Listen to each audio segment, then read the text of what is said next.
আসসালামু আলাইকুম রহমতুল্লাহ বারাকাতু। দর্শক ভাইয়েরা কেমন আছেন? আশা করি ভালো আছেন, আলহামদুলিল্লাহ। দেখেন দর্শক ভাইয়েরা, আমি আজকে চিংড়ি মাছ বানাই নিচ্ছি। দেখতে দেখেন আপনারা, মাশাআল্লাহ দেখেন কত বড় বড় চিংড়ি মাছ। যাক আলহামদুলিল্লাহ দর্শক, এদিকে আমি চিংড়ি মাছের তরকারির জন্য ডেকচিটা বসাই নিলাম। হালকা তেল দিয়ে দিলাম, জিরা দিয়ে দিলাম হালকা পরিমাণ, দিয়ে দিব পেঁয়াজগুলো আমি কুচি কুচি করে কেটে নিলাম।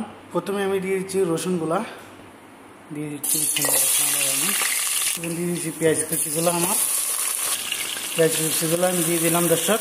এখানে আমি বালাইটি সুন্দর করে আলহামদুলিল্লাহ কষাই নিচ্ছি পেঁয়াজগুলো।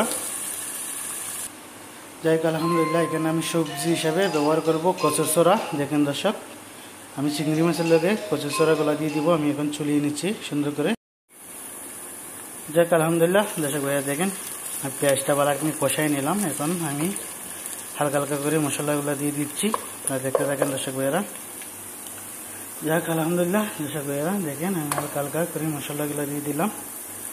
আমি মশলাটা বালাইটি হালকা পানি দিয়ে কষাই নিচ্ছি, হালকা পরিমাণ পানি দিয়ে দিব। আমি মশলাটা কষিয়ে নিব সুন্দর করে। দেখেন সুন্দর করে কষিয়ে নিচ্ছি, আপনারা দেখতে থাকেন দর্শক ভাইয়েরা। যাক আলহামদুলিল্লাহ দর্শক ভাইয়েরা দেখেন, আমার তরকারিটা বালাইটি কষাই নিলাম সুন্দর করে। দেখতে থাকেন দর্শক ভাইয়েরা, মাশাআল্লাহ খুব সুন্দর করে কষাই নিলাম মশলা দিয়ে। এদিকে আমি কচুরছড়াগুলো সাফ সুফ করে নিলাম, বালাইটি গোসল দিয়ে নিলাম। এখন আমি দিয়ে দিব তরকারি। বিসমিল্লাহির রহমানির রহিম। বালাইটি নেড়ে চেড়ে এগুলো আমি বালাইটি কষাই নিব কচুরছড়াগুলো।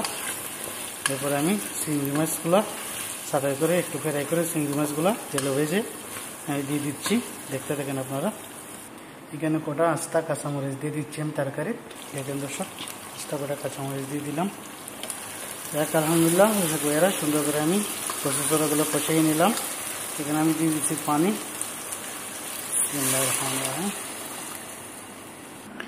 যাক আলহামদুলিল্লাহ দর্শক ভাইয়েরা, চিংড়ি মাছগুলো সাফ করে নিলাম সুন্দর করে।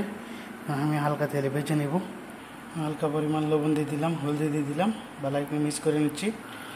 তাওয়াটা আমি বসাই নিলাম, হালকা পরিমাণ তেল দিয়ে দিলাম।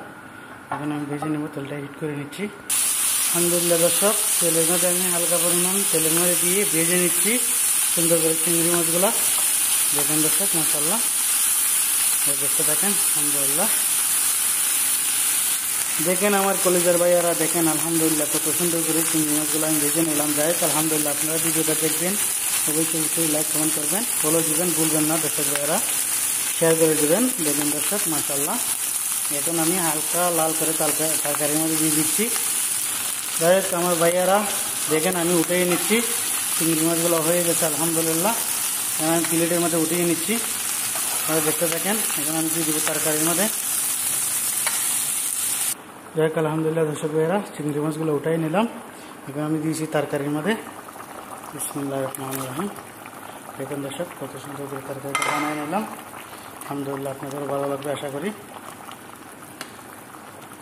দেখতে থাকেন আপনারা। দেখেন দর্শক, যে তাওয়ার মধ্যে আমি চিংড়ি মাছগুলো ফ্রাই করে নিয়েছিলাম, ভেজে নিয়েছিলাম, এই তাওয়ার তেলের মধ্যে হালকা জিরা দিয়ে দিচ্ছি, কয়েকটা রসুনের কোয়া দিয়ে দিচ্ছি। এই রসুনের কোয়াগুলো ভেজে সুন্দর করে আমি দিয়ে দিব তরকারির উপরে। এখন দর্শক নেড়ে চেড়ে সুন্দর করে লাল করে এখন আমি দিয়ে দিব তরকারির উপরে। এখন দর্শক দিয়ে দিচ্ছি। যাই হোক আলহামদুলিল্লাহ ধনিয়া পাতা কেটে নিলাম, এখন দিয়ে দিচ্ছি। দেখেন দর্শক, হয়ে গেছে তরকারিটা আমার। বিসমিল্লাহির রহমানির রহিম। যাই হোক আলহামদুলিল্লাহ, অবশ্যই আপনারা দেখবেন, লাইক কমেন্ট করবেন, ফলো দিবেন, কমেন্ট করবেন, শেয়ার করে দেবেন ভিডিওটা। আল্লাহর মতো ভালো লাগবে আপনারা তো আশা করি। দেখেন দর্শক, কত সুন্দর করে তরকারিটা বানিয়ে নিলাম চিংড়ি মাছের। যাই হোক আলহামদুলিল্লাহ, সবাই ভালো থাকবেন দর্শক। আল্লাহ হাফেজ, ভালো থাকবেন সবাই।